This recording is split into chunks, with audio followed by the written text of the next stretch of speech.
imagine that right now you're feeling a bit like Alice, tumbling down the rabbit hole. Let me tell you why you're here. You're here because you know something. What you know you can't explain, but you feel it. You felt it your entire life. That there's something wrong with the world. You don't know what it is, but it's there, like a splinter in your mind, driving you mad. It is this feeling that has brought you to me. This is your last chance. After this, there is no turning back. You take the blue pill, the story ends. You wake up in your bed and believe whatever you want to. You take the red pill, you stay in Wonderland, and I show you how deep the rabbit hole goes. All I'm offering is the truth, nothing more. For we are opposed around the world by a monolithic and ruthless conspiracy that relies primarily on covert means for expanding its sphere of influence, on infiltration instead of invasion, on subversion instead of election, on intimidation instead of free choice, on guerrillas by night instead of armies by day. It is a system which has conscripted vast human and material resources into the building of a tightly knit, highly efficient machine that combines military, diplomatic, intelligence, economic, scientific, and political operations. Its preparations are concealed, not published. Its mistakes are buried, not headlined. Its dissenters are silenced, not praised. No expenditure is questioned, no rumor is printed, no secret is revealed. But I am asking your help in the tremendous task of informing and alerting the American people. And now, welcome to another episode of Down the Rabbit Hole. Here's your host from federaljack.com. It's Popeye. Well, ladies and gentlemen, welcome to tonight's live edition of Down the Rabbit Hole. It's October 25th, 2013. And for those of you, by the way, that haven't figured it out, yes, it's Cutting Through the BS, episode number 15. And my good buddy Johnny English is joining me for the next 2 hours. So, okay, let's get right into it. Have you noticed the whole internet has not been working properly? Like the past 6 months? Like, literally, look, I really have this, and I said this the last time, I have this feeling that they're dicking with the internet somehow on the back end. Because, well, because they were talking about doing it months ago. Remember, they were told, hey, you'll break things if you do that. Well, I have a feeling they're doing that. Well, hey, another little thing. We were quickly approaching this test period that they're going to do with our electrical grid. And now there's a show that's coming out. Imagine that, about the electrical grid going down. Isn't that pure coincidence? Sir, well, let me ask you this. Is there anybody that was able to log on to the Obamacare website in Iowa? I don't know.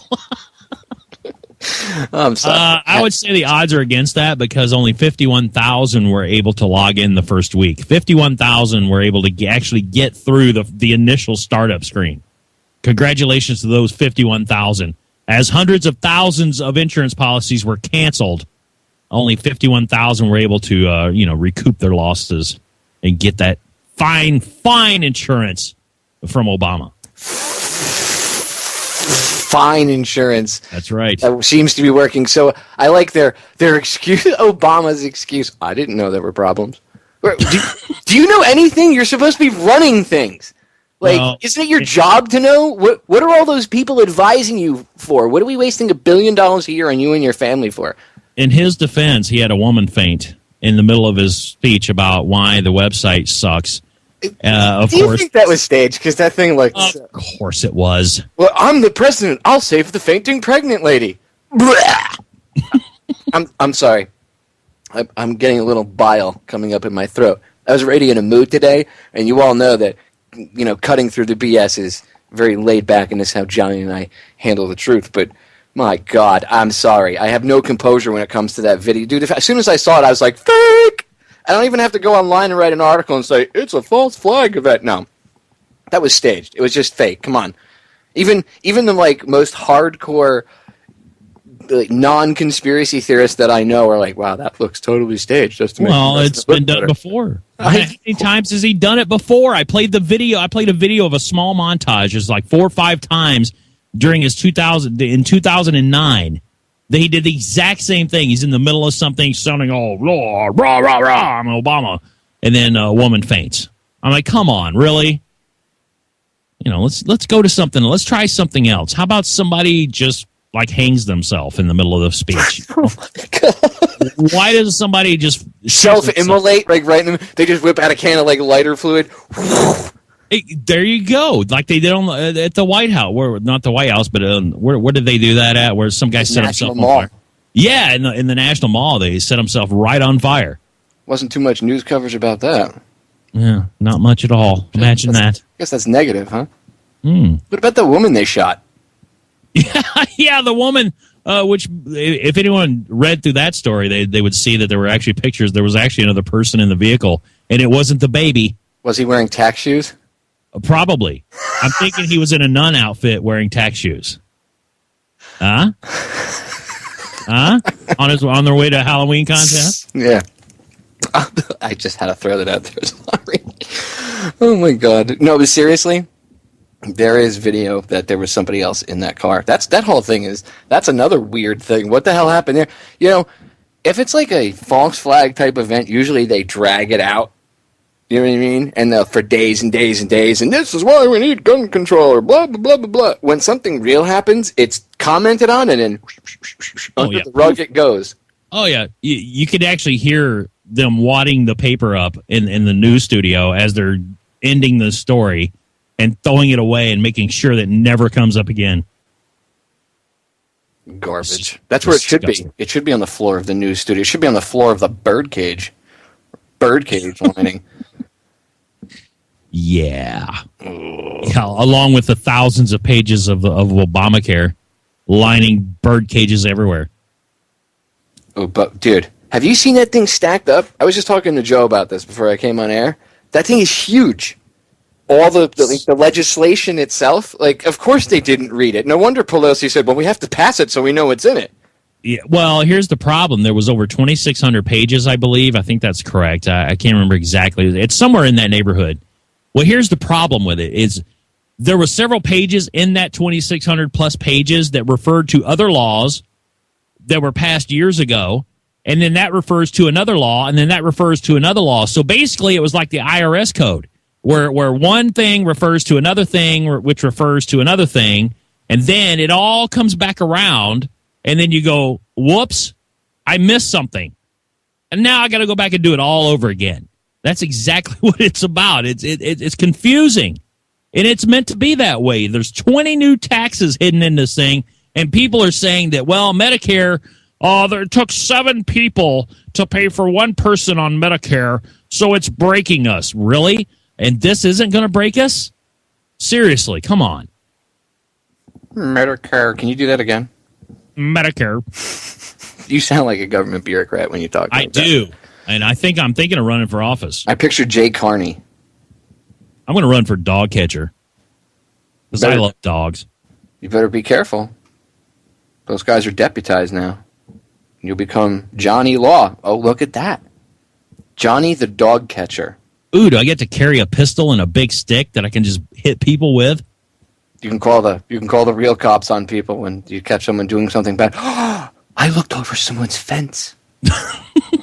I saw them smoking a joint in the backyard while I was apprehending a lost dog.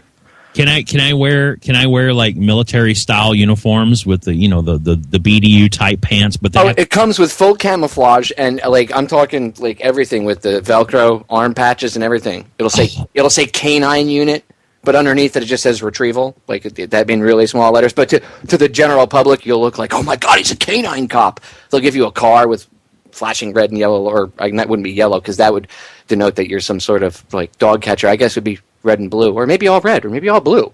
Do I get a helmet? Only if you want one, Timmy. That's important. I need a helmet. I need my special helmet. Yay! When I see those bike cops, it's hard to take them seriously. You know what I'm saying? Seriously, when you see them in the helmet, it's like, living louder now, Timmy! That brought back memories just when you did that. Seriously, dude, you look at them riding their bike helmet. I can't. I'm sorry. I just can't take. They try to be tough. I've seen it down in South Beach. They try to be tough, and like they get mad, and then they end up physically assaulting people because the person that they're trying to be tough with can't take them seriously. I have to ask you a quick question. Shoot. I don't mean to interrupt your flow. Go ahead. I don't care. You know how do people listen mobily to the show? Well, there's multiple ways. They can go to truthfrequencyradio.com and download the mobile app right from there, or they can go to what is it called? TuneIn, and they can just look up Truth Frequency Radio. Oh, it is on TuneIn? Oh, yeah. Oh, well. Yes, TuneIn took their sweet time, but we sent them an email, and they were like, "Oops, push of a button, bingo! Look how easy that was." All right, I just want to make sure. So people are asking. Yes, TuneIn or the direct Truth Frequency mobile app, or we also have a listen by phone option where if they dial 832-225-5308, you can listen live by phone that way. Hey, if I have one of them old rotary phones, can I still do it? That's a good question. I would assume it would work, right? It would just take you 15 minutes to dial it. You'd want to dial in probably a half hour before the show starts. Can I hold the 5-pound receiver up to my ear for 2 hours? Oh, my God. Who thought of that? Like, what sadomasochistic individual was like, this is a good idea? Because, like, if you had, dude, even a 7-digit phone number, you got through it always sucked. You get through the area code, and you'd always screw up one of the numbers. You're like, ugh! You got to go back to the beginning. Let's just say you're eating some tasty fried chicken. And we all know fried chicken is a little greasy, because it's fried. It's in grease. And you're trying to dial the number and your finger slips. You know what I'm saying? You start to dial the 9 and it slips, so it only dials like a 3. And you're like, oh, did it dial? Did it not dial? What? And then you end up talking to some police department in 3 states over. Dude, people get caught like that. They get caught buying drugs and stuff because they send a text to the wrong phone number and somehow they send it to like a cop. And then the cop's like, okay. And he stages like, come and buy it. And then he, sells them fake whatever and then they arrest the person. It's funny you mention that. It's just, duh. Did you see the story where this famed DJ, have you read that? DJ Dave Herman, I guess, was a big New York DJ back in the day, as they say. What did DJ Herman do? He had the rock and roll morning show on WNEW. Oh God, I'm sure it sounded something like, "Hey, welcome to the morning show." So what did he do? This guy's 77 years old, and I guess he was soliciting to have a 7-year-old girl. I said that correctly. A 7-year-old girl. He tried to arrange a little tryst with her in the U.S. Virgin Islands. Wow! And here's how he got caught. Oh God! Go ahead. Well, no, he was setting this up online, by the way, and unfortunately, the person he was talking to set this all up was, of course, not the child's mother, because he thought it was actually the mother of the child was helping him set this all up. But apparently, he flew from LaGuardia to St. Croix to meet the mom and the child, and was instead met by special agents of the Departments of Homeland Security and Immigration. So he thought he was setting this up with the girl's mother, and turns out it was actually an undercover officer. Do you think they would learn by now? For one, but that by the way, it was a Yahoo chat room, and who the hell uses Yahoo chat rooms anymore? Well, maybe he just got finished stalking people on Prodigy. Or America Online. Wow. Oh. He's like, I just downloaded the newest version of Netscape. Wow. America Online. Talk about pedophiles stuck back in the 90s, dude. You deserve to get... First of all, pedophiles are scumbags and should be publicly beaten. But besides that, I mean, you deserve to get caught if you're that much of an idiot. I mean, if you're doing something illegal, you'd think you'd like stay ahead of the game. Apparently not, morons. That's why they're stupid enough to do the things they do, though. So that's why they get caught. Here's what he says, and this is DJ. This is a 77-year-old man. Ugh. Age 6 is the perfect time. I guess they thought that she was 6, because that's a huge difference between 6 and 7. Age 6 is the perfect time to start her being loved that way. I find girls that age incredibly sexy, soft, and their innocence is also a huge turn on for me. Put him in Gen Pop. Just Don't give him protective custody. Put him in Gen Pop. He won't make it a week. Ugh. What a turd. And, that's the same attitude a lot of our politicians have, just so everybody's clear. This goes on, you know as well as I do, Popeye, this is going on. I mean, we've seen it in the Catholic Church. We've seen it in these little secret societies that, people think this doesn't happen, Popeye. They think we're crazy. We're lunatics. We have our tinfoil hats on and they're on too tight. And we're just, we're just barking this stuff out with no proof whatsoever. But this is happening all the time. All the time. And it's disgusting. And if people don't wake up, man, you have, and who knows if some of these kids you see on the milk cartons, you used to see on the milk cartons, you remember that? They'd have the missing children. Who knows where they ended up? I mean, it's... I forget the exact number off the top of my head, but it's something like, I want to say, so, and I know this is probably going to be low, but I know it's somewhere at least around like 20,000 kids a year just go missing, and they don't know where they go. Just poof. And how? Yeah, well, exactly, dude. A human being just doesn't go poof. I mean, I understand quantum mechanics and wormholes and things like that, but really, if we had 20,000 wormholes all over the place, I think there'd be an issue. I think you'd notice. I think it'd be more than little kids disappearing. So obviously, there's some sort of concerted effort to grab kids. And then you see Sandusky, right? He gets thrown under the bus. That guy was just a procurer of kids.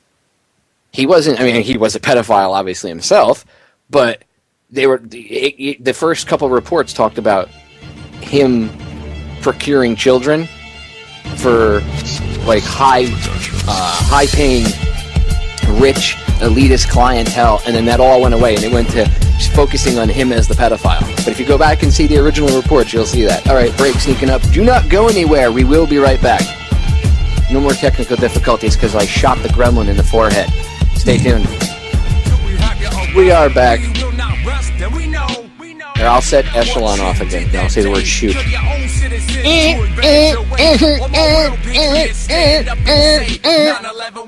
And I even dropped the word shoot in the chat room over on federaljack.com, or if you go over to Truth Frequency Radio, you click on the chat room link there, or if you go to federaljack.com, click on the Down the Rabbit Hole Listen Live page. Either way, there's access to the chat. I just threw the comment out there. I said I had to shoot the radio gremlin. So I'm sure I'm on a list already, so it doesn't really matter, but can you say already twice in a sentence? Or is that like... What do you have against radio gremlins is what they're going to ask. Oh, I'm sure. Are you racist against gremlins, Popeye? Yes. Do you have something against green people? Because I just imagine gremlins as being green, because you remember the movie and, They were little slimy, nasty little things. Don't feed the Mogwai after...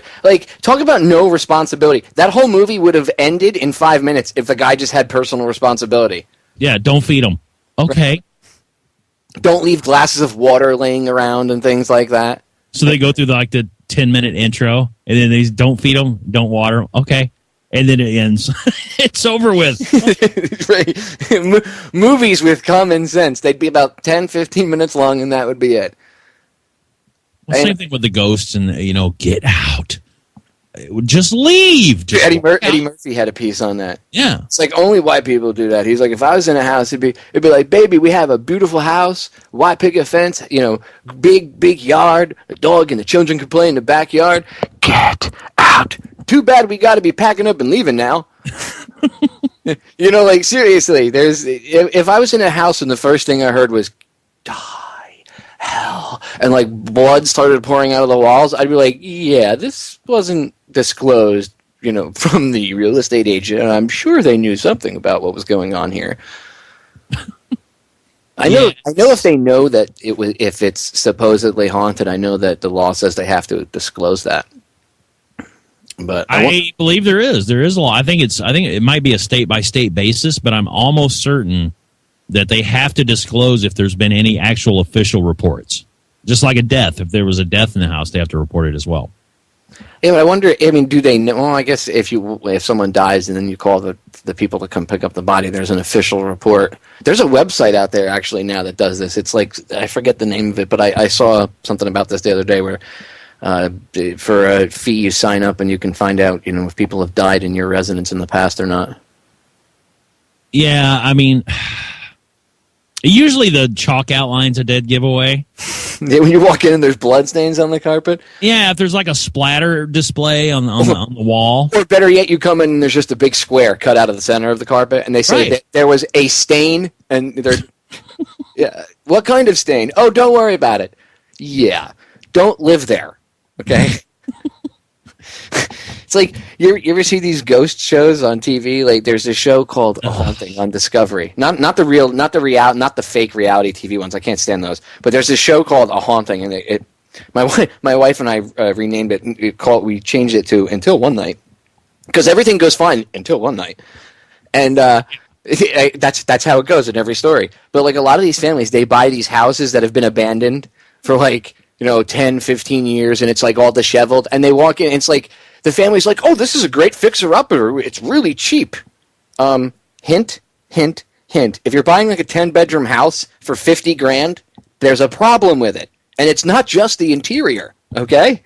But people can't see beyond that great deal. They're like, wow, look at this. This thing's got to be worth $300,000-$400,000, and we're going to get it for $30,000? Holy cow, we got to jump on that, man. We could rent it out for, no. Right, and then you find out the basement was used for like satanic rituals, and that there was one place where this guy bought, I think it's a restaurant or something, and it's they've had different investigations go there, and you know how I am, I believe in the paranormal, so different, it's I forget the name of the bar right now, but they trace the history back, and the brothers that lived there were going back a couple hundred years, were Satanists. They had kidnapped a woman and cut her head off and threw her head down the well that was on the property. I mean, that's got some, even if you don't believe in spirits or any of that stuff, that's got bad energy. Just all that negative energy being sucked into the place.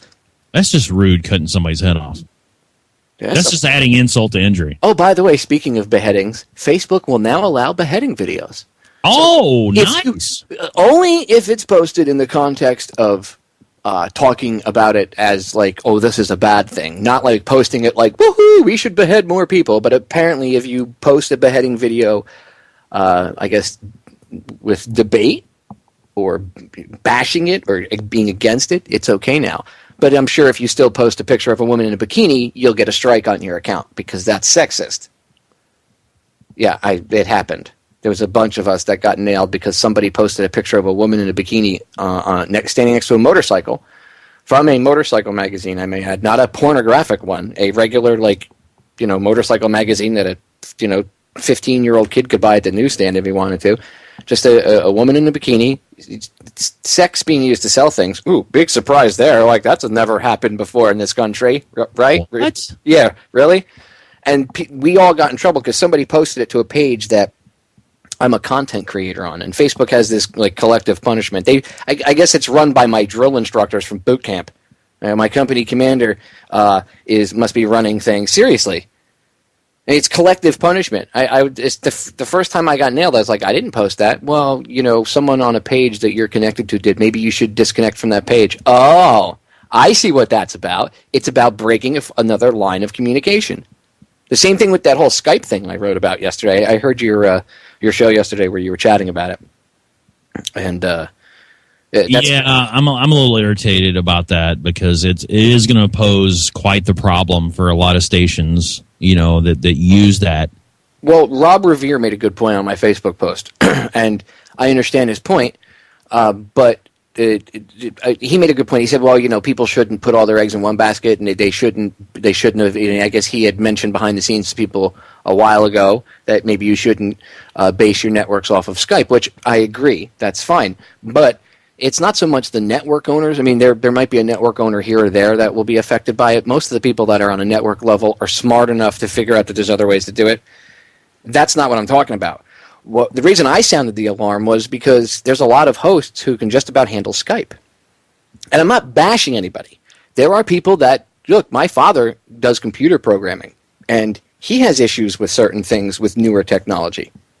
It just is the way it is. I mean, he's not retarded. He still programs. He builds websites and stuff. You know what I mean? It's just sometimes certain things are a little bit, they can be frustrating. For the younger generations, we've been exposed to tech our whole lives. There are still entire generations of people on this planet that still have something important to say and are worthwhile listening to that weren't always exposed to Skype. And as silly as it sounds to somebody who understands the program very well, some people, they can just about handle getting on using Skype. So connecting to the network, for them, just being able to use Skype is a big thing. What happens to those people? They have important voices too. And I know people go, well, then they just have to learn. Well, some people, that's not their thing. If they have to spend 10 or 15 hours trying to understand something, they're not going to do it. And then they're going to be dissuaded from coming on air or doing a radio broadcast. And that, I think, is the goal. This is all slowly being implemented. At least from my standpoint, it's being done like you would a foreign enemy. It's like they send out scouts to watch. I mean, if they pay attention to what people do, right? But they're paying attention to people using Skype as a broadcast medium. And what's the best way to stifle the conversation, to slow down this communication? Because that's what this is about. At a base level, they want to stifle communication because that's what's kicking their asses, is open communication. You and I sitting here having this free-flow conversation tonight where we're talking about a bazillion topics. You know how it is when you come on the broadcast, very, very laid back, just ripping into things. They don't want that, dude. You're in Iowa, I'm in Florida, and we have listeners all over the world. They don't want that. That's bad for them. Good for us, bad for them. So to me, this is like a military-style operation. You know what I'm talking about because you were in the military. They're doing this with military precision. They're gauging it, and they're gauging our strengths and our weaknesses, and then they're learning how we do things, and then they attack us where it'll be the most effective. They're doing exactly what you would expect a scout team to go do. They're going out and they're doing reconnaissance. They're coming back, and then their generals are putting together a plan. It's military precision. Well, yeah, exactly. And they're doing it in a way as not to alarm too many people. Exactly. Yeah, because as soon as Microsoft bought Skype, I knew something, it didn't feel right from the very beginning because it didn't make any sense. And then, obviously, as they kept changing things, and it seemed like every time there was an update, there was something wrong, something else went wrong, and then something else would go wrong, and then we'd kind of work through those issues, and then it would update again. And then it got to a point where nobody wanted to even do the updates. You just cancel the updates. And now they basically said, hey, screw you guys. We're going to get rid of the desktop version, and we're going to go only with the mobile version, even though I don't know one person. Besides, I mean, I think you use it. I know you use it on occasion. But aside from you, I don't know anybody else that even uses mobile Skype. And I really don't. And I don't use it to broadcast. I mean, I only use it if I'm chatting with whoever off air or, and walking around my place because I'll hook it up to Wi-Fi. But, I mean, it works like crap over regular phone signals anyway, so I don't know anybody. But, to me, they're pushing people away from PCs. I was talking to Chris Gio about this earlier.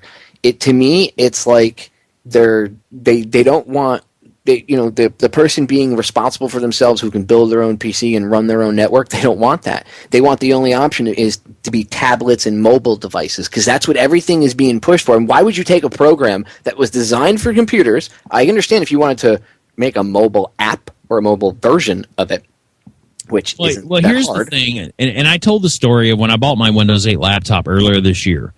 Skype was already on it. It had the Skype letter. Hey, Skype's in here.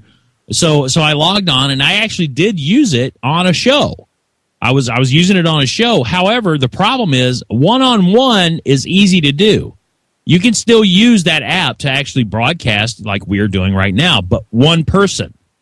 But when somebody else, you try to bring somebody else in, and see, that's the problem that it presents, is you'll no longer be able to bring people into that Skype session, multiple people, so that you can conduct an interview, or you can have multiple people on and do a round table like we've all done. Is that how the app was on your Windows 8 computer? Because I know that you had problems when you opened up you recently got a laptop. And it had Windows 8 on it. You were already, wanting to set it on fire when you bought it because of that. But you had kind of no choice because that's pretty much out there for laptops unless you Google search online somewhere. But for Windows 7 laptops. But you know what I mean. It's not readily available. Everything out there is Windows 8. So you got it, and the first thing you said to me was, "Dude, I'm having problems with my Skype. I don't get it." It came preloaded on here, and I think that's one of the problems you were having, right? You couldn't drag somebody else into the call.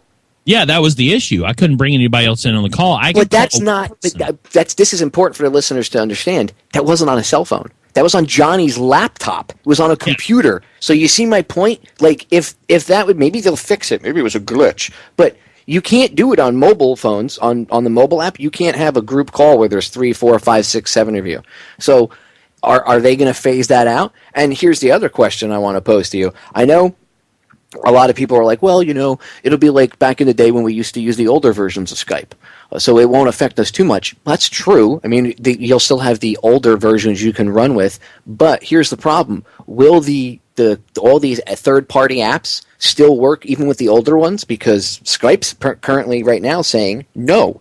So maybe some of them will with some older versions, but I'm willing to bet it'll only be for a brief period of time until those applications update their own software.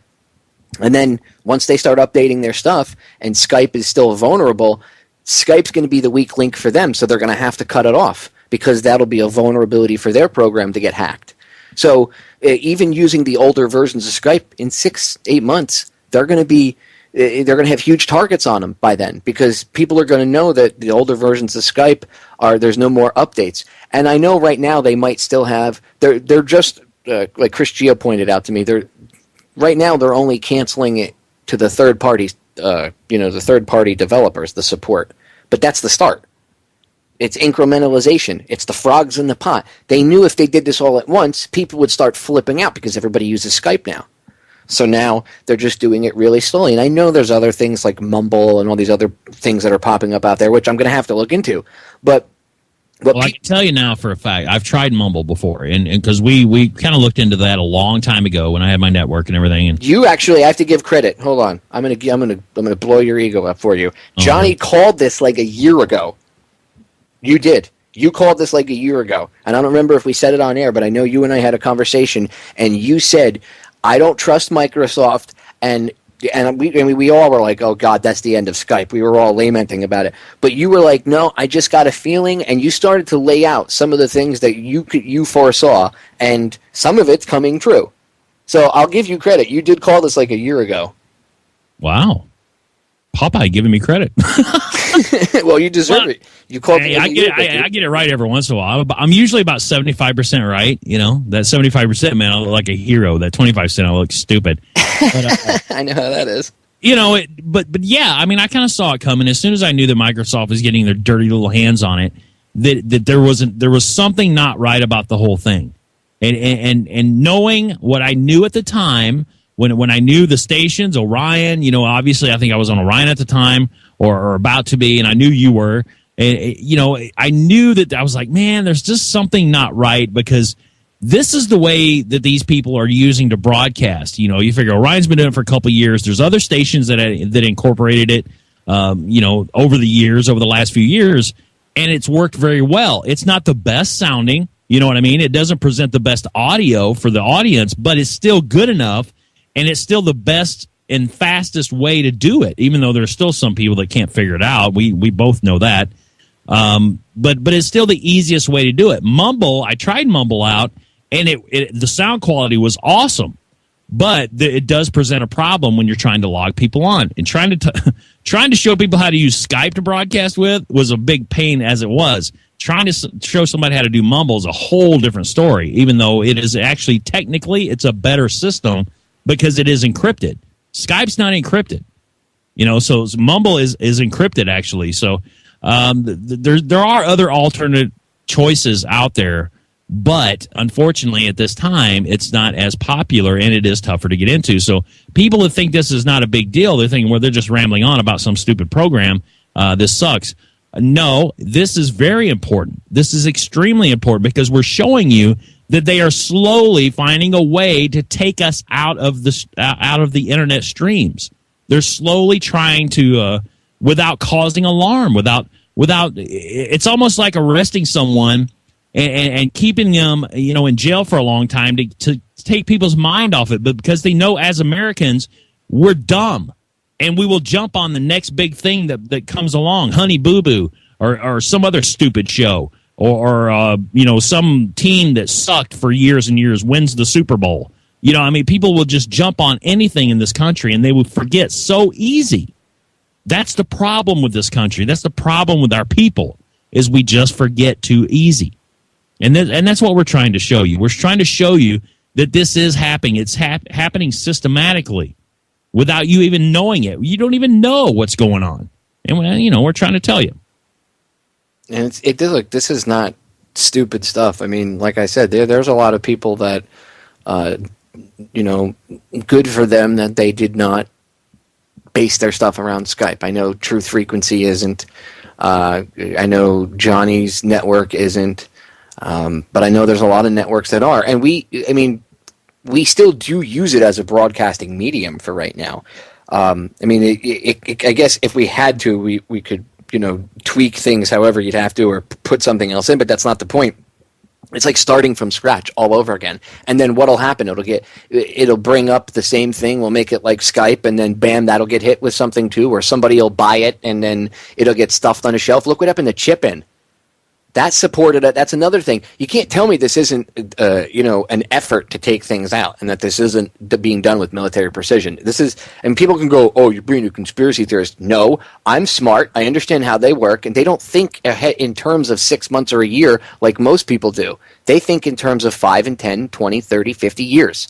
That's how they operate. They do things in greater distances, bigger chunks of time than most people give them credit for thinking. Because they always play the "I'm stupid and didn't know" card, right? Everybody thinks the government's so inept and stupid at doing things. No. It's like playing possum. They're just acting stupid because then people expect less of them and don't look at them half the time. And when they're not being looked at half the time, they're getting away with murder. Literally. And that's what this alternative media, platform is doing. Or the use of Skype as a platform for the alternative media, I should say. It's a method of communication, Johnny. It's, again, you're in Iowa. I'm in Florida. 12 years ago, if I had been like, "Hey, man, we're going to be on some video chatting service where we're also going to be broadcasting live to the world," and you would have been like, "Who are you, and what drugs did you just take?" Okay? And yet, here we are doing our own. I mean, dude, seriously, you would have had to spend 10 grand, 15 grand to do a home studio setup like we have now, and it's much easier to do. And that gives a voice to so many people out there. And yeah, there are a lot of people that maybe their stuff is a little bit raw. So what? They still have a good voice, and they still have a meaningful message. And there's a lot of people that listen to them, and they're going to be interrupted. Now, I would hope that they could adapt and overcome. But again, that's going to serve to dissuade a lot of people. I mean, how many people you think, dude, are going to be like, "Screw this, I quit"? There's enough hurdles to deal with in this, doing this. I don't get paid for it. People, because, this is a really, after a while, it can grate on you with the people backstabbing. Yeah, we do that now. I mean, you and I both have our moments where sometimes you just get so frustrated, you just want to throw everything against the wall and watch it smash to the ground. And just think about what this is going to do to the people that are already on that edge. You're right. It's going to throw them. They're just going to walk completely off the edge and just say, "I give up. I'm done." Well, that's what I'm afraid is going to happen, dude. See, that's exactly what I'm not even, I'm afraid, I know it's going to happen. There's going to be certain people that are, this are, like you said, there's already people that are like, you know what I mean? This is just going to serve to, good night, straw that breaks the camel's back, and then what happens? If someone says, "Well, they quit." Hey, you don't understand the pressure and the amount. This is a big responsibility. When you do a broadcast like this and you take it seriously, it's a large responsibility. I mean, why do you think when I have the stupidest, slightest little technical issue, even if there's only a few minutes of dead air because I have a technical issue and Skype's not connecting for whatever reason, right? It still irritates me because to me,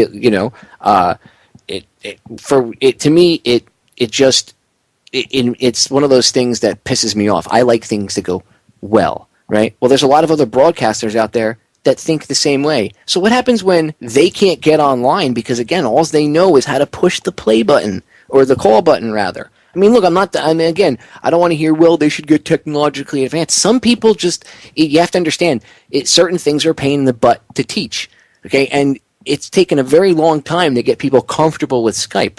And now just as people are getting comfortable with it and we're making headway, bam, in comes this.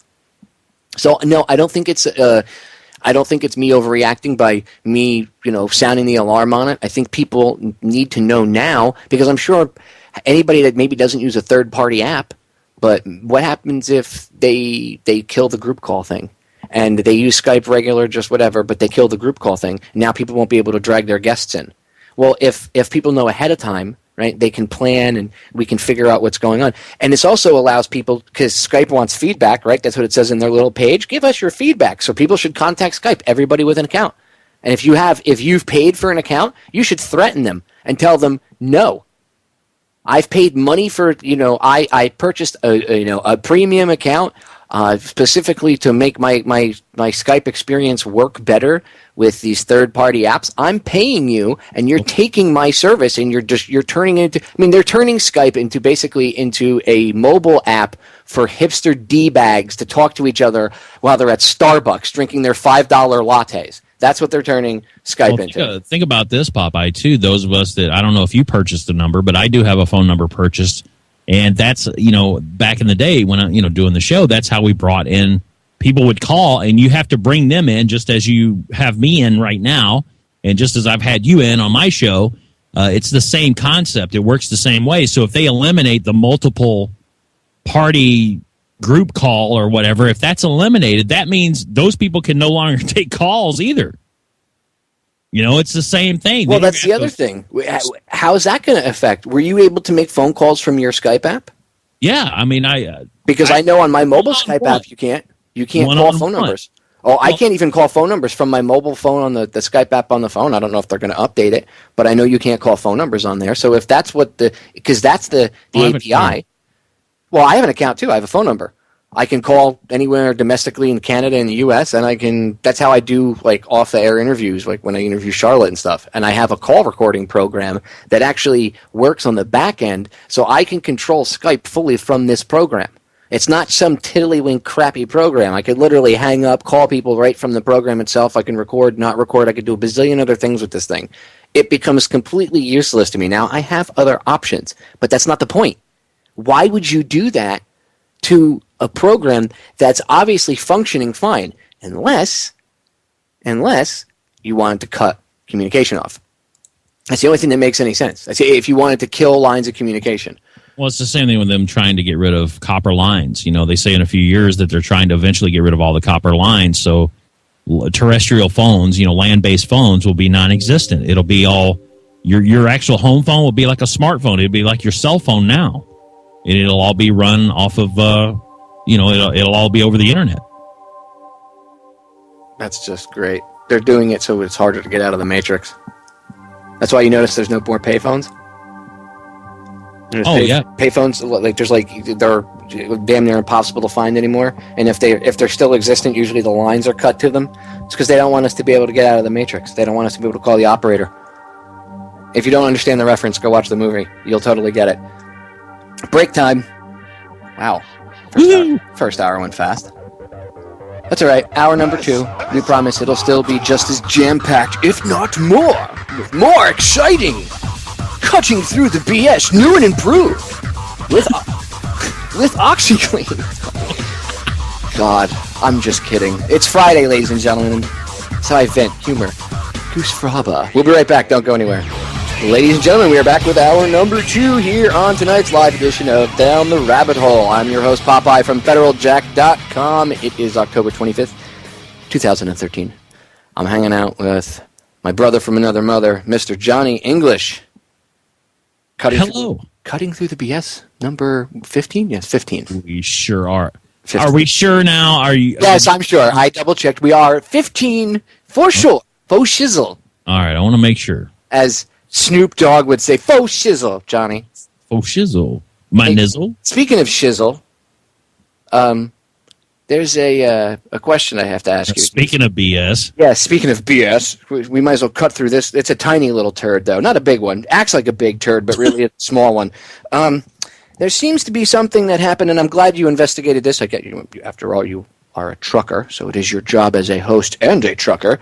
But the Truckers Ride for the Constitution, I understand that there's a lot of problems going on, and I understand that there was only really 14 trucks that actually made it, and some of the pictures that were being used were ripped off of the Make-A-Wish Foundation and a bunch of other just dirt baggery. And apparently it wasn't the truckers' fault. Somehow this movement that got started by a trucker got hijacked by a hack wannabe.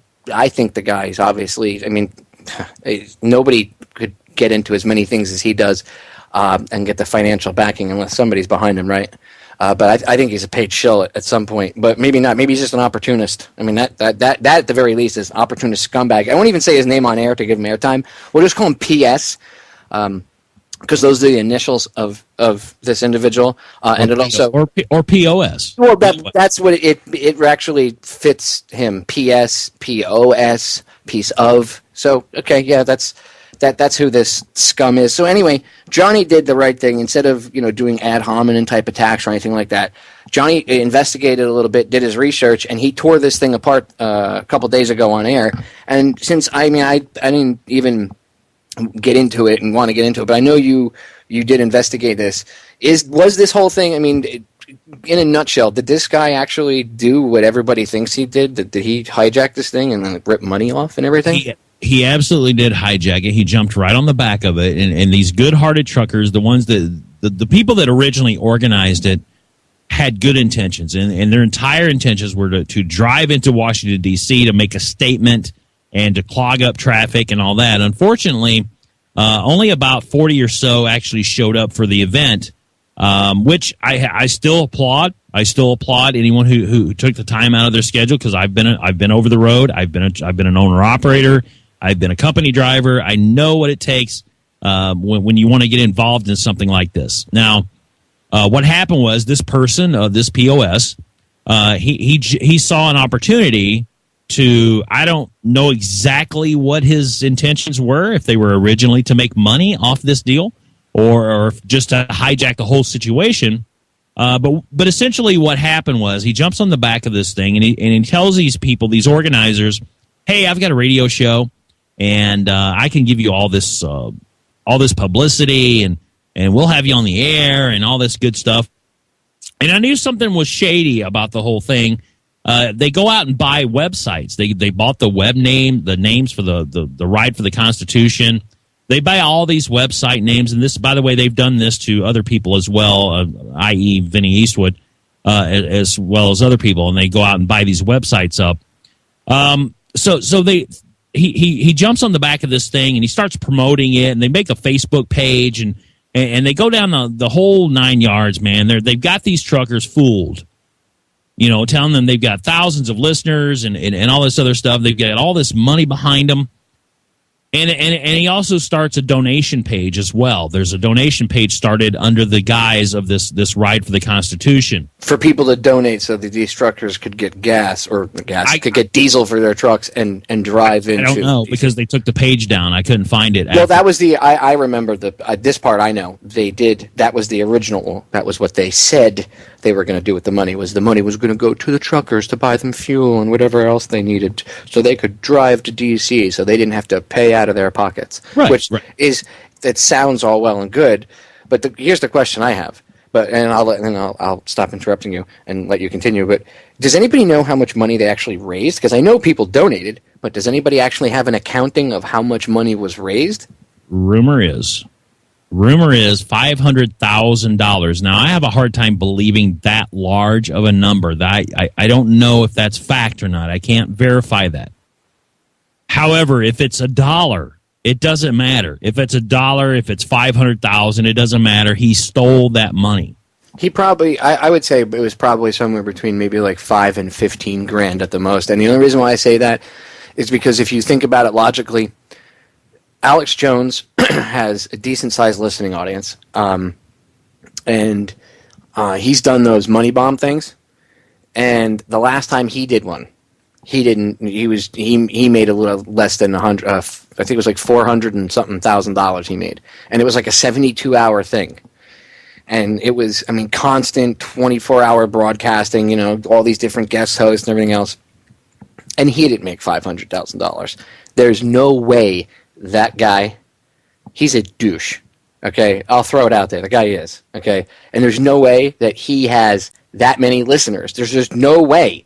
He's gotten kicked off of too many radio stations, literally kicked off, okay, because of things he said and just outlandish comments he's made about people. Just, I mean, there is this thing called slander, if you don't have any proof. And, I don't think he has the listenership to bring in $500,000. I would say they probably made and this is because of the size of the Facebook page and everything, and the Twitter page at the time, maybe $5,000, maybe at the most 15. I would say that would be pushing it. But even then, if it was $50 that people donated, $5 that people donated, the money was not donated for POS. It was donated to these truckers. And exactly. It just seems like this was hijacked. So, and I'm not, again, this isn't an attack on POS's supposed radio show, because, I mean, please, that's like having a battle of wits with the unarmed. So yeah, it's complete garbage, and it always has been, and it will continue to be so. But yeah, I don't engage walking logical fallacies. That's not the point. I mean, if he ever tried doing, well, it wouldn't happen, because that's not how he rolls. He only rules his little roost over there, and you have to call into his thing for him to. Yeah, by the way, he's locked his site down. I mean, you have to be a member and all that, so they to be in the chat room and all that stuff. So they're not like the rest of us who have open chat rooms. There's a reason for that. Exactly, there's a reason for it, because he knows there's a lot more people that hate him that like him. Right, the guy's fake. He runs around, well, I was an ex-Marine, blah, blah, blah, blah, blah. Well, first of all, you shouldn't be ex-Marine. That means you got kicked out. You would maybe call yourself a retired Marine if you got out honorably. And even if you did get out honorably, Marines don't conduct themselves the way you do. And you should stop saying that promoting that you are one, because you're making them look bad. Aside from people disliking the Marines for whatever reason, those guys do work hard, and they don't need you giving them a bad name. I mean, they have their own guys to do a well enough job at that, and they have the politicians to help them do jobs at that. But they don't need you to do it. Honestly, I don't know. It irritates me, but I don't want to get into a character attack on the guy. He's just a turd. I just don't like. To me, the reason why I said, and I'll move on after this, the reason why I said there's inclinations of this guy could be more than just a attention grabber is because it just seems he always seems to get involved with things. Whether it's a protest or on a radio network or a movement. He always finds a way into the mainstream media somehow. Well, that's the other thing. Somehow, out of everybody, he's the only guy that gets picked up by the USA Today constantly and quoted. I mean, we all do radio shows. I take myself out of it. I don't care about me. But so how about some of these how about Chris and Cherie? They're on here and on GCN. They have a huge audience. They do interviews with huge guests, really well-known people. There's other hosts on this network that do great interviews. You do great interviews. How about the people on your network? How about all these? How come they never get any attention? How come all these great hosts out there don't get any attention, but this guy that says things like the controversial things he says, he said he wanted to shoot Hillary Clinton in the vagina, literally. And it's just, to me, that kind of stuff is done on purpose. If this guy's an opportunist, I mean, he's obviously he's trying to get. I guess he's the any attention is good attention thing. But there's something more to it, dude, and that's the way it is. It just, in my eyes, that's my analysis of it, and I say that because he seems to get all this attention, and he says things that make us all look bad. Like, think about it. This guy bashes Hillary Clinton, and then when he says that, people say, "Well, why did you say that?" Like, he got invited on Howard Stern, and when when you get asked why did you say that? Well, she runs drugs and everything else, and blah blah blah blah blah. And he starts. You only have a little bit of information. You start running your mouth about it. Now, the brain dead, the unawake, are going to hear Hillary Clinton runs drugs, and if they heard that on wherever, they're going to go, "Oh, you're one of those guys' followers," or something like that, right? That's how it muddies the water. So I don't know. I just think that there's a little bit more to it, and people should not associate themselves with that turd. And the guy's obviously he's shown his hand now. He screwed a couple people over individually, but just like any other, any other turd, eventually it floats to the top, and people find out, what it really is, and that's what happened. I mean, eventually you can only screw over so many people in the activist community before people start to take notice.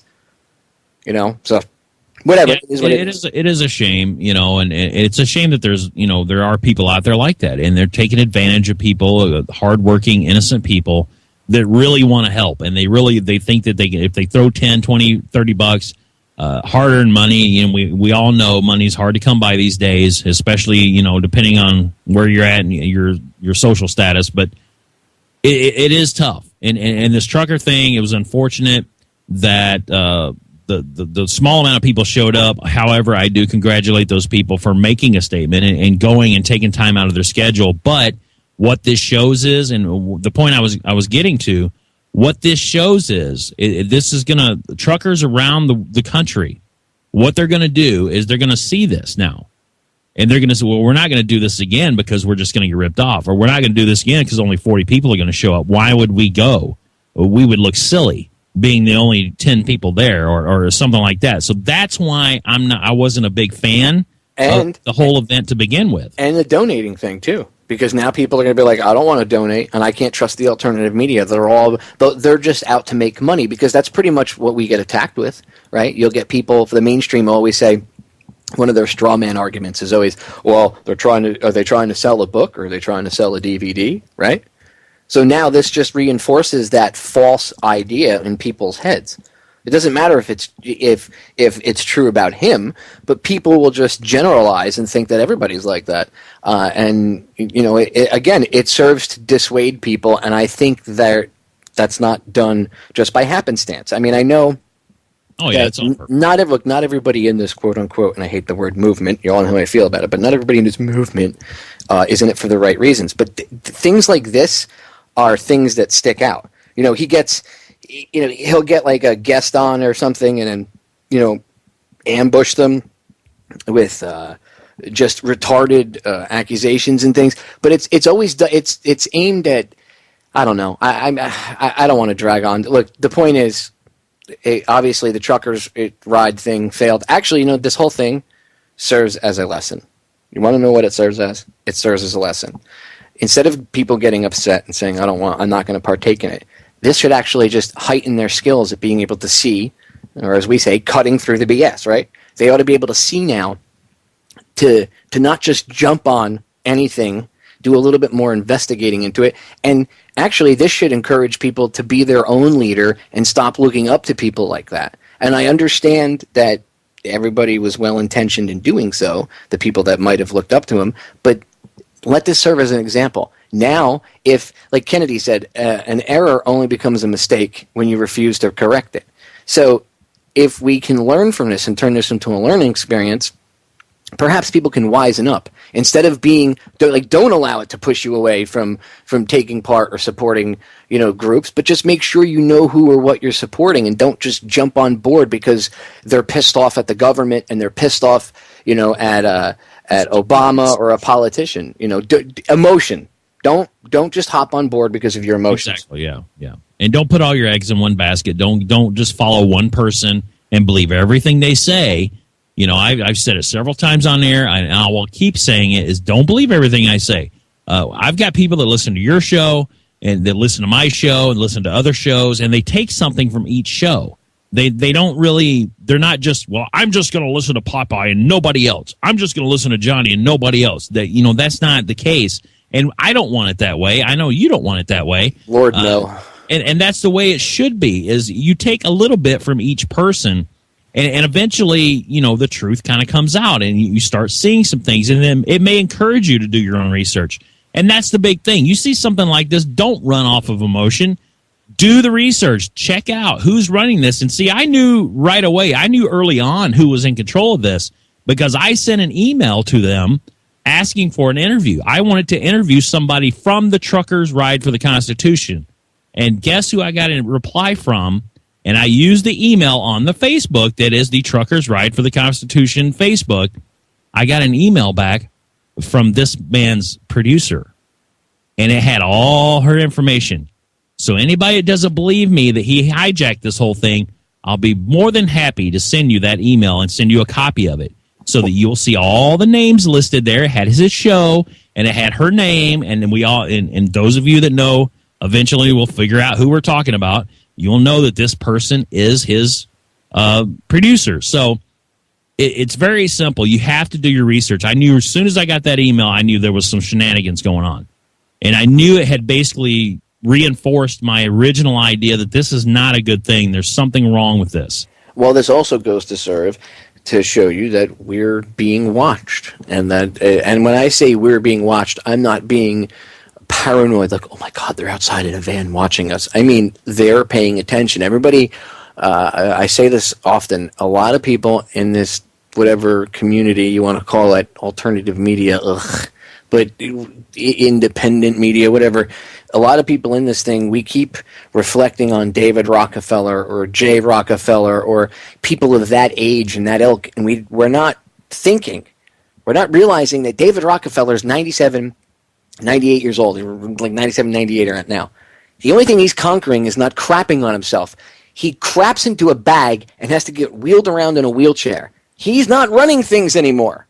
There are younger people now that they've groomed. Why do you think at Bilderberg they're bringing in the younger techies and stuff? That's why they're bringing these younger generations into the fold now. They know that they're not going to be around forever. So they have to bring these younger, forward-thinking people in because they can't stand up against us with the internet. It more than levels the playing field on our side. So the only way to fight back is to get people that understand it because they don't. There's a younger crowd out there. They're watching us, they're gauging our weaknesses, and they know how to take advantage of it. They also gauge our strengths, and they know how to hit us to disable those strengths. That's why I'm saying this is being done with military-style precision. And this isn't a joke, this isn't a conspiracy theory, this isn't, Popeye needs his tinfoil hat. No. You need to pay attention. Use a little critical thinking and sit back and look at the bigger picture. And if you understand how these people think like I do, and I'm not, I get in their heads, I've been doing this for blah, blah, blah. No, I just understand how they think. I understand that they're psychopaths at a base level, and they have no remorse.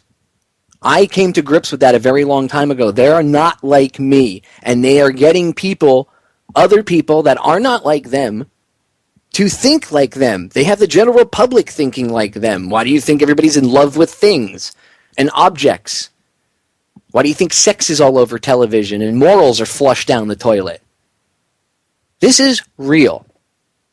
This is a very well thought out agenda. They know what they're doing. They're gauging our strengths and weaknesses. So what does this tell us? This serves as an example that, look, perhaps we got a little bit complacent. As they used to say when I was in the Guard and when I was a firefighter, complacency kills. Perhaps we got a little bit too complacent, right? Maybe we got too complacent with Skype, too. A lot of people they hear somebody saying the right things and they jump on it. By the way, that's the same level of thinking that gets us in trouble with, Obama, or, I love Bush, or I love Romney. It's that same group think, or I need the savior to come save me. So you're still stuck in that base consciousness level. You haven't evolved. You just think you've evolved. It's the illusion of your own evolution in your mind. It's your own ignorance fooling you back into your base consciousness. It's the ego. That's what it is. And we fall for it every day, right? By the way, breaking news. Oh, God. Hold on. I got a bumper. Hold on. Breaking news. Fukushima.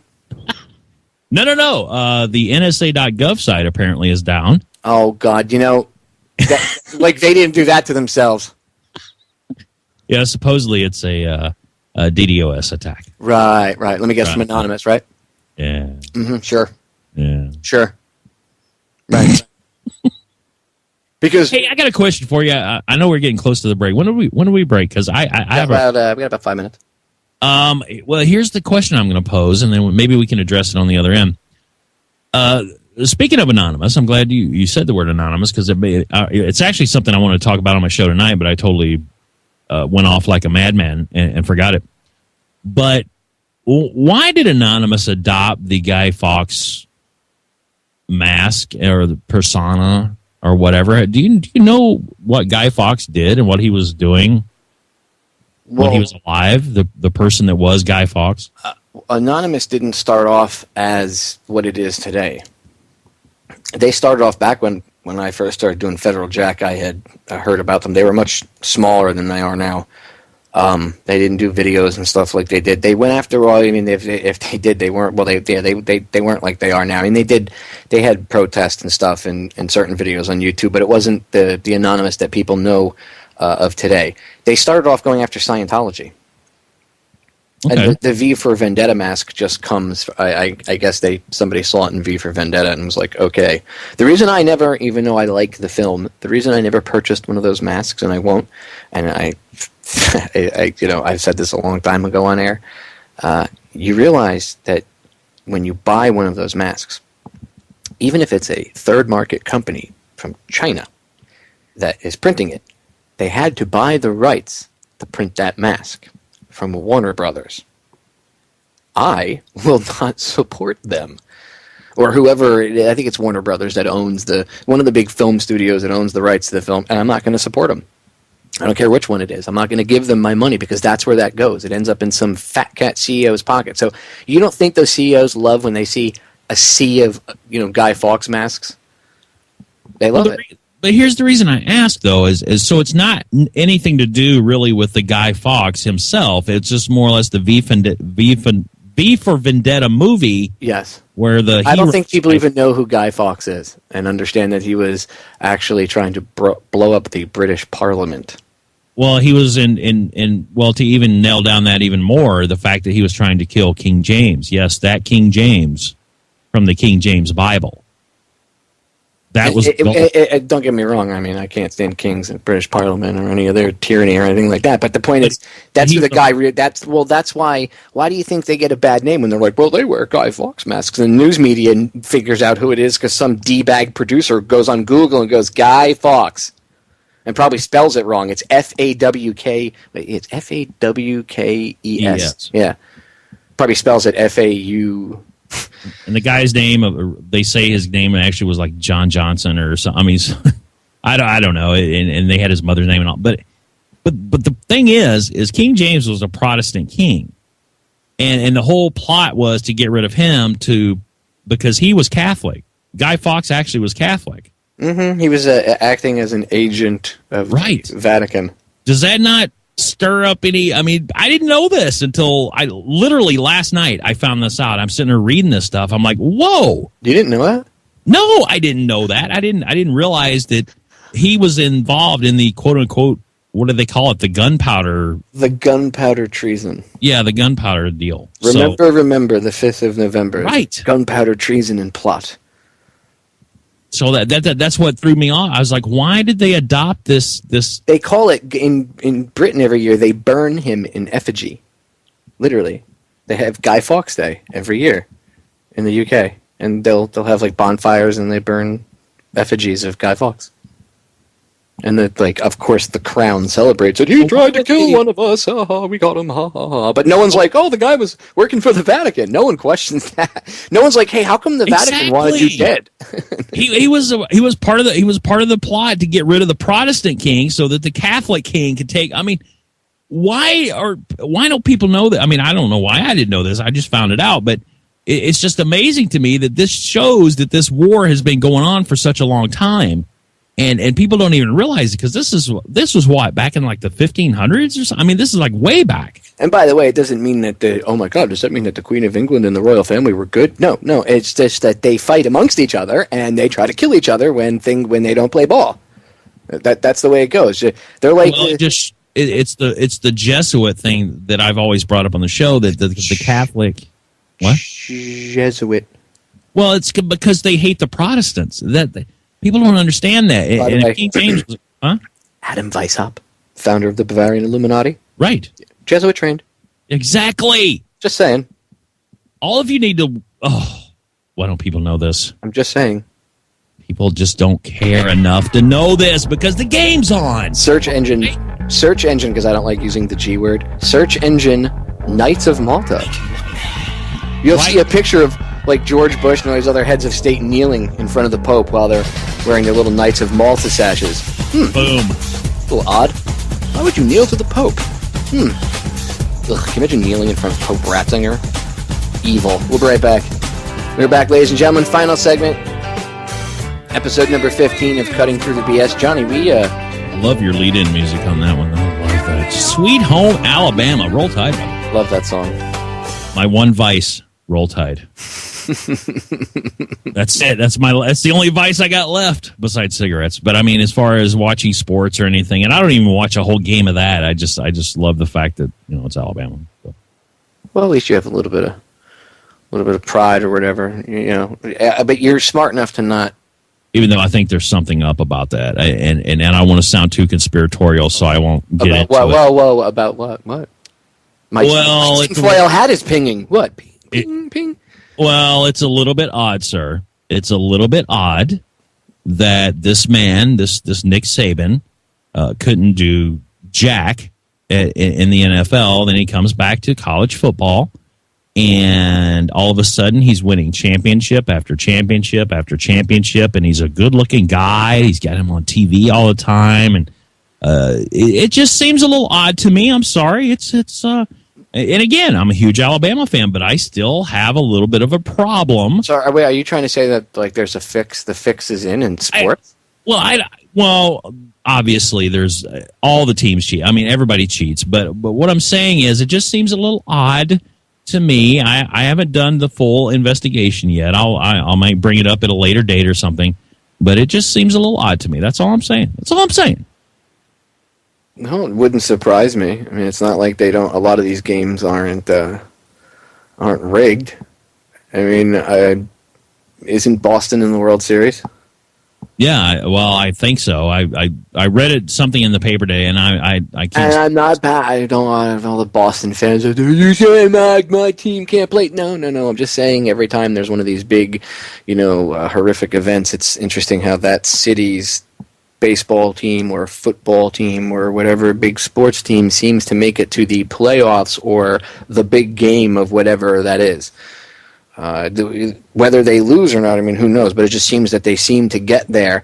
And then, of course, you have the media spinning it all the time. Oh, Boston's strong, Boston's strong. So they're constantly reminding people about the false flag event that they pulled off, right? And then they kill any witnesses.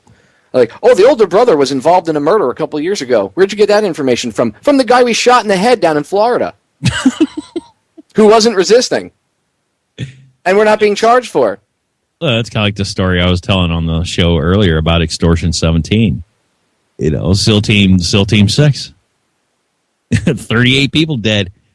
Parts of SEAL Team 6. And oh, by the way, they said the bodies were burned beyond recognition. However, they finally got files released, and the people there, the people that had their sons, they got killed, and they were told their bodies were burned beyond recognition, and they had to cremate these people. And but yet they show pictures of their dead son in full uniform and in whole body, and they're not burned at all. Their hair's not burned, nothing.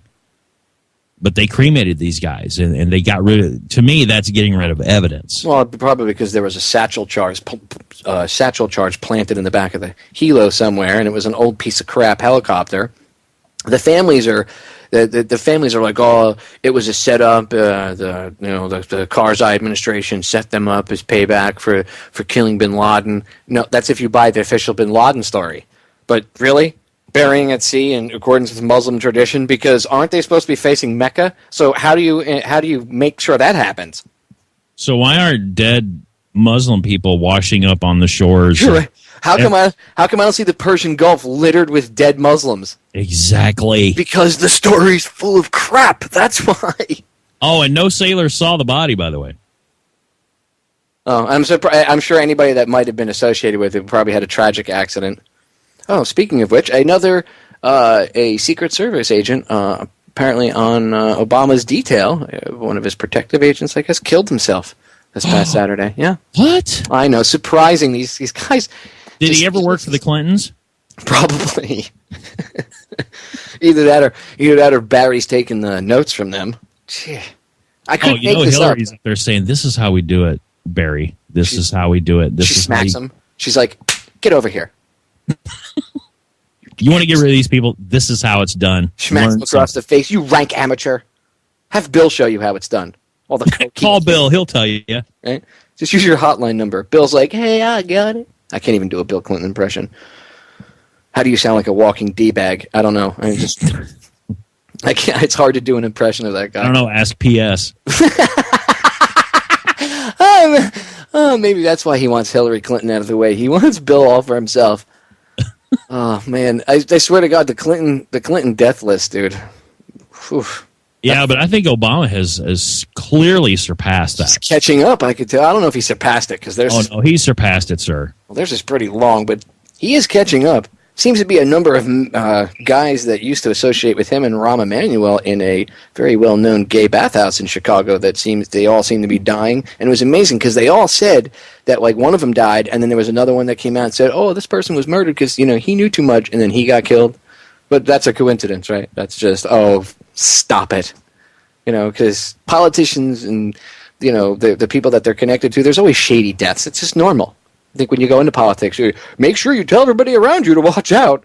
That's the problem. If you ever choose to go into politics, you don't want to really be prepared because you never know when death's just right around the corner. You have no idea. You can read the wrong paperwork. You could listen in on the wrong conversation. And the next thing you know, you're pushing up daisies. Vince Foster. Yeah, you're shooting yourself in the head several times. How does one do that? Because normally, like, I've seen videos of people capping themselves. There's this kid I know I grew up with. He posted a video. I don't know how he didn't get nailed on Facebook for this, but it was a video from a surveillance camera inside of a police questioning room or whatever, and somehow they didn't pat the guy down, and he got looks like a 45 into the room, and they give him a bottle of water. He takes a big swig out of the bottle of water. The detective turns his back for a second, takes a swig out of the bottle of water, pulls a gun out, pulls it up to his head, takes a deep breath, and pulls the trigger. So, like, I've seen people shoot themselves in the head. Literally. I've seen video footage of them killing themselves, okay? Literally. Hey, this guy shot himself very, like, he put it to his temple, but he shot himself. It was in more of the frontal lobe area, and he was dead instantly. So I didn't see him going, "Oh, I missed," and reaching for the gun and trying to do round two. There wasn't that cognitive function there. You hit the lights off switch, it's over. Even zombies die when you shoot them in the head once.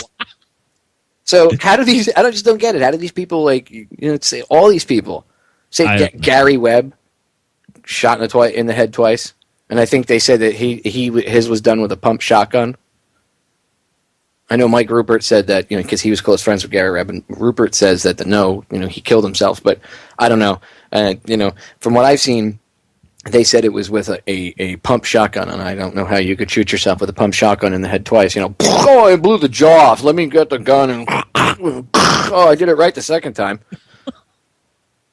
No, it doesn't. Yeah, I've seen pictures. My dad was a police officer, and there was one guy who killed himself with a shotgun, and just put it to his mouth and pulled the trigger, and there was just nothing left of the back of his head. You don't shoot yourself with a shotgun and not die instantly.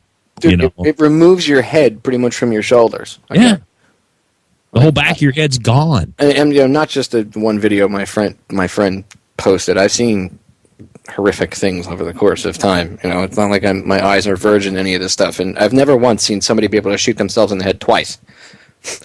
Usually the first time, good enough. And even if they didn't die immediately, they're not running around, and they certainly don't have any motor skills, at least that you could see.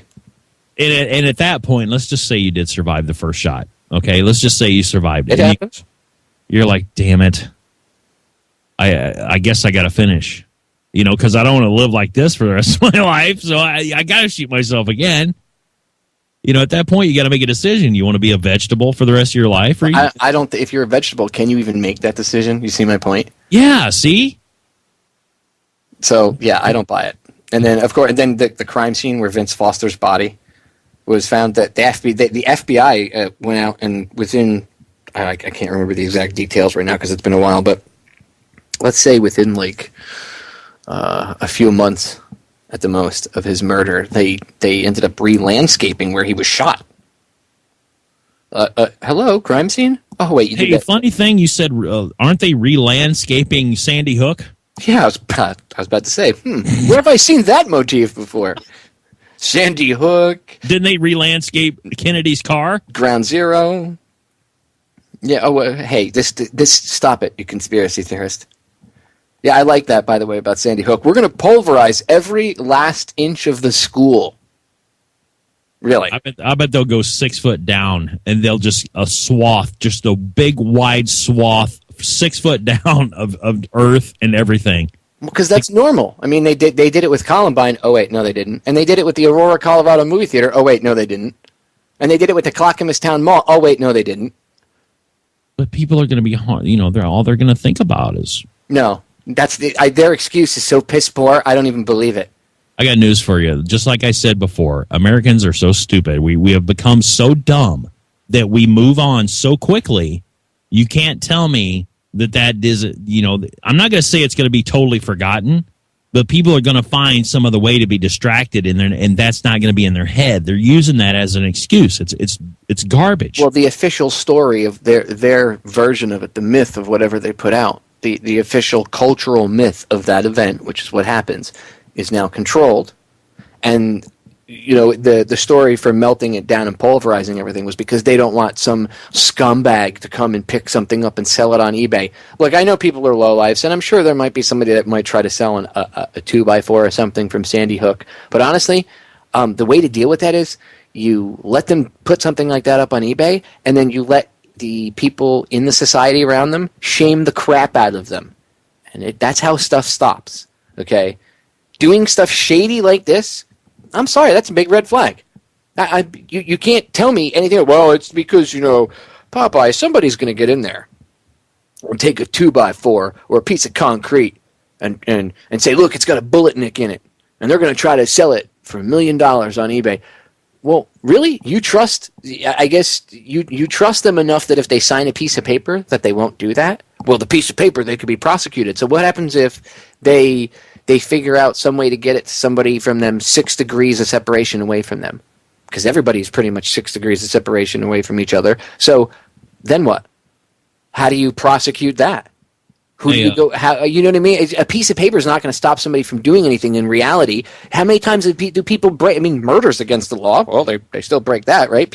And there are people that break confidentiality agreements and everything anyway. So it's just shady. And the state gave them a $50 million grant or whatever it was to build a new school. I mean, it's not normal, dude. That's, again, did they tear up the mall? Did they tear up the movie theater? Did they tear up Columbine? No. The only other school I've ever seen raised like this was the Amish one. And it wasn't owned by the state or anything. It was owned by the Amish community and the people itself. And the community there felt it was too painful for them to have school in that same, because it was like a one-room schoolhouse. So I can understand that. They tore it down and they rebuilt it a little bit over. Okay. Where are they getting this money from? The state gave it to him. $50 million grant. I think. Where did the state get the money from? Here's my point. Probably the feds. I just read a local story here that one of our little indoor stadium that's been here since '93, I think is when they built it, and it's called the iWireless Center. They're getting a grant from the state of Illinois. Yes, that same state of Illinois that's been broke for I don't know how long. They're getting $5 million to redo the seating and do some other things to this thing. Where are these states that are supposedly so broke that they can't do anything else? Where is the money coming from? I mean, it just doesn't make any sense. My tyranny has a first name. FEDERALRESERVE. But we're in a deficit, Popeye. We're the government shut down, and we're even further in the hole. And where's the money come from? Where's this money coming from? Shut down. That's a joke. It was like a slim down. That's what their little nickname after like 2 weeks became for, because they started to realize it was like 78% of the government was still up and running. So is it really a shutdown? Like if my car is still 78% of the way on, it's not shut down, right? No. Just because I turn the headlights off doesn't mean the car's not running. Honey Tropic made a good point in the chat room. They probably closed down 5 low-income schools to fund this. They're probably right. Yep. They're probably actually right. Yeah, and you see now they're going to, Obama wants to cut, of course they blame him, he's just a puppet man, but whatever. his group of merry morons want to cut more money from the food stamps. Now, again, I'm not saying food stamps, people need food stamps, but I've talked about this before. They get people hooked on this, and then they yank the rug out from underneath them. Well, why would you do that? Because you need to create chaos, and then you can come in with your faux order. I have seen nothing but story after story after story. November 1st, riots. November 1st, riots. Okay. Cool. They'll be over within like 24 hours, and then either the morons will kill themselves, or people that are smart enough to arm themselves and protect themselves will do what they have to do if they try to break into people's homes. And then law enforcement, because, hey, we have this big tyranny police state with tanks, they should come in and scoop everybody up real quick. I mean, we have all the camps, right? Oh, wait, that's what they want. Obamacare is designed to get rid of old people. If you actually read it, and it's not going to be, they're not going to be funding the hip replacements and the knee replacements and all the other little things that. Yeah, that's their death penalty. The elderly, yeah, it's basically Obamacare is the elderly's death penalty. It's to get rid of them. So now you cut off food stamps and you cause low income people to go crazy and riot or do whatever they're going to do. And I firmly believe the little slip up, the quote unquote slip up they had down in Louisiana was just a test.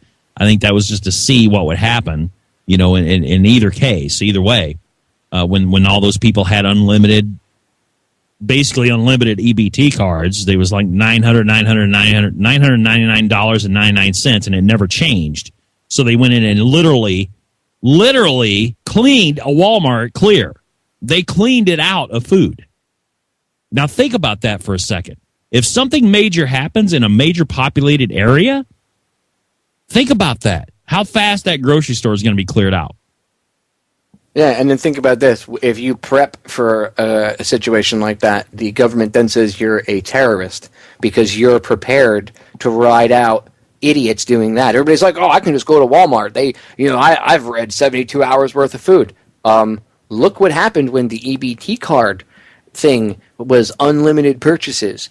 People went and just filled up their carts. In one case, in the middle of ringing it back up or whatever, the thing came back online. One woman's EBT card had 49 cents, and she had over $700 worth of food in her cart. She only had 49 cents available to her on her card in her account at that period of time. Yeah. You only get like maybe $200 on food stamps. People think, oh, they get like $1,000. Wrong. You only get about $200 on food stamps. You really don't get a lot. All right. So she was already going over, even if she had a full monthly card, she was already going over it by 3 months, 3.5 months.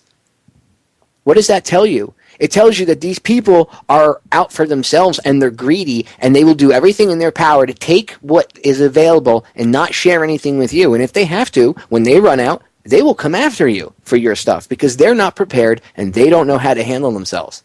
Well, isn't it already a law? Whatever that they somehow swindled in a law into a bill somewhere that they could actually come and take your stuff if they deem it necessary. They can come in and just take whatever you have to ration it out amongst the people. Well, that's the other thing is the government says, well, we can come in and if we need to, but a lot of it's not even about it coming in and them taking it and rationing it out to other people. A lot of it is them just coming in and taking it for themselves. And using it for the oppressive forces. That's what they're going to use it for. But what I'm saying is they use it under the guise of saying, well, we're going to come in and take it and ration it amongst the people. No, you're not. Nobody else will ever see that food. They'll never see any of that water. It's a scam. It's just a big scam is all it is. And those of you out there, those people that went on the reality show, the Prepper Show, and showed everybody what you have, good luck to you. That's all I got to say. Yeah, right. OPSEC. Two words. OPSEC. Operational security. And you're breaching it. You shouldn't tell anybody what you have. I have nothing. I'm not prepared for anything. And when it hits the fan, don't come to my house. That's how I'll leave it. I'm only kidding, but yeah, I'm like I'm not stupid enough to run around and be like, I have this, I have that, I have that's stupid. You shouldn't advertise what you have.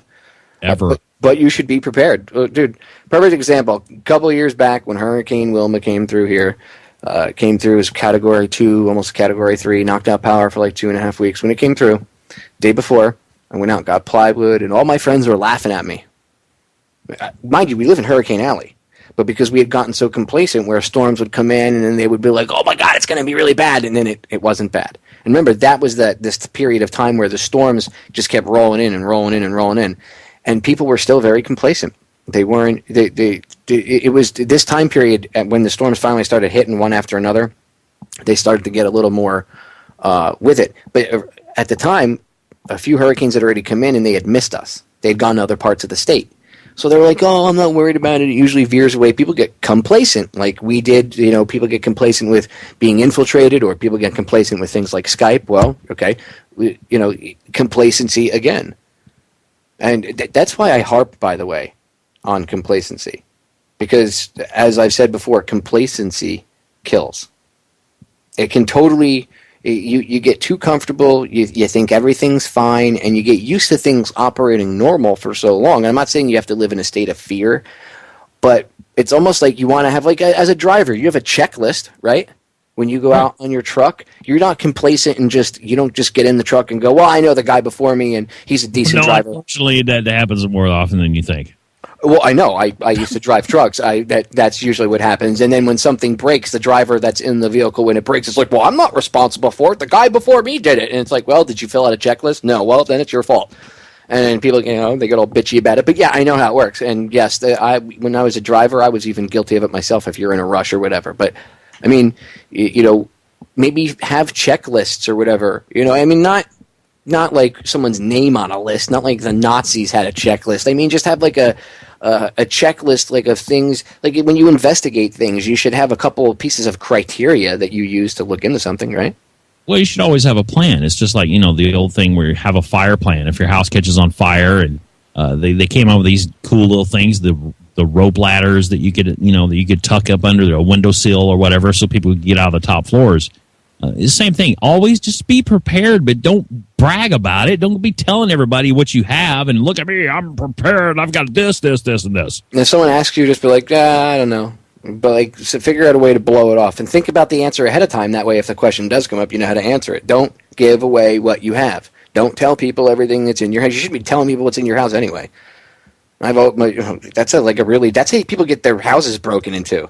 That football player that they shot and killed down here a couple of years ago, I forget his name, he was a famous football player. They shot and killed him in his house when they broke in. Well, he was shot and killed because one of the people that broke in had been there. He was with a couple of his friends, obviously, but he had it was either him or one of them had attended a party as a guest of this guy's sister at this football player's house. And at the party, the sister was walking around with $10,000 in cash, flashing it to people, being like, look what my brother gave me. Instead of just taking the money and putting it in the bank or putting it in your safe or wherever, I don't care, I'm not saying, oh, get a bank account, whatever. I'm just saying, put it wherever your little hiding spot is. No, instead of that, she ran around flaunting the 10 grand, cash. Well, this guy at the party saw that, and then paying attention, he heard rumor that this football player kept large amounts of cash in his house. So they said, easy money. They broke in the middle of the night. They didn't think the guy was going to be there, but they broke in the middle of the night. The guy was there because normally it was, I guess, like a vacation house or whatever. They broke in, and he was home, and I guess he confronted him, and they shot him, and he was killed. And for what? Because his sister, if you think about it, is the instigator. First of all, you shouldn't be walking around a party with $10,000 cash, and you shouldn't be flaunting it. People have to understand, when you think nobody's paying attention, somebody's paying attention. Trust me. Well, again, they're, like I said, military precision with how we do our radio shows. They're gauging our strengths and our weaknesses. Same thing there. Somebody was watching, obviously, and they were gauging, should I come in, should I not? And they decided to. So, just saying. You shouldn't, when you break OPSEC like that, that's the kind of things that could, now that woman, who knows if she even cares or not or whatever, but I'm sure if she has any sort of a conscience, she's probably living with that thought that the rest of her life that, oh my God, because it all came out during the investigation as to why they robbed him. So she's probably having that thought of, oh my God, me flaunting that money like that got my brother killed. So then now you have to live with that for the rest of your life. So was that $10,000 worth your brother's life? No. Again, don't be, it's human ego. It's that ego coming out, creeping in, trying to get attention. It likes that. You got to smack it back and keep it in check like a petulant child. Well, yeah, it'll never happen to me. Just don't ever get caught into that deal. Don't back yourself in a corner. Complacency kills, man. Again, you don't have to be paranoid, but just be ready. I live by the motto of I'd rather have it and not need it than need it and not have it. Yep. It's that simple. And just common sense. You don't have to have a bunker. If you can afford one, then tear it up. If you can't, you live in an apartment, then common sense items. But still, be prepared for any type of situation. Hurricanes, power outages, snowstorm comes, maybe you live in the cold. Knocks a power line down. I live in the tropics. Hurricanes come through. We don't have power for 2-3 weeks. You know how bad it is in the middle of summer with no power? And have an exit strategy, especially if you live in a big city. Oh, yeah. Or even near one. Have some sort of exit strategy. Just like you have a strategy with your kids to get out of the house of a house fire. Well, same thing. And sit down and talk to them like an adult. I'm sure most of them can actually handle it if you sit down and talk with them. Some people might think you're a little weird, but if you explain to them it's the same thing like having a strategy to get out of the house in case of a house fire. Same type of thing. Anyway, Johnny, we're out of time, man. 2 hours just flies by when you come by. It sure does. I'm going to have to get you back on in the next few weeks. And Everybody go to brokenmanradio.com. Check it out. Thank you for coming on, brother. I appreciate it. Check Johnny's radio show out, ladies and gentlemen. I promise you won't be disappointed. We're out.